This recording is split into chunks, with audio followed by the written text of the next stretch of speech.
nahulog to sa dagat. Ngayon nilinis namin, nag-short yata kaya umano yung battery. Para siyang lumubo. Okay naman, nagta-charge pa naman. Kaya sabi ko palitan na natin kasi masisira at masisira na rin yan.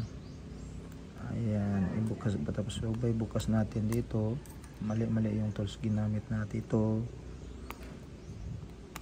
Ayay, nabiakan. China made. Biak. Yun. Wala. Di pa nga na sikwat. Nabali na. Ano ba yan?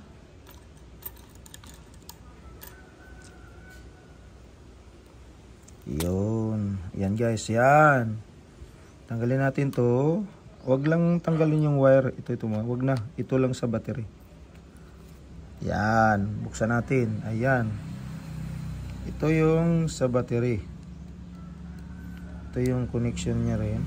Sa main connection. Tanggalin natin ito. Ito. Yan. Tanggalin natin. Yan. Yung connection. Hindi makita sa camera yan. Yes. Tapos ito yung battery connection. Yan.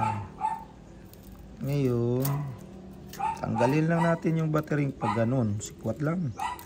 May padikit to pero hindi naman ganong ano to. Masyadong madikit. Kaya guys, sa iPhone guys, talagang durable talagang pagka dikit.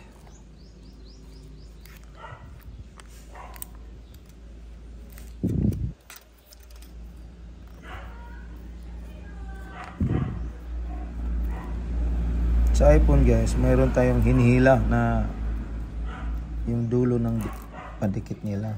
Hinihila lang. Ito naman, sikwatin lang natin. Ayan. Na-off na ba to, Day? Yun.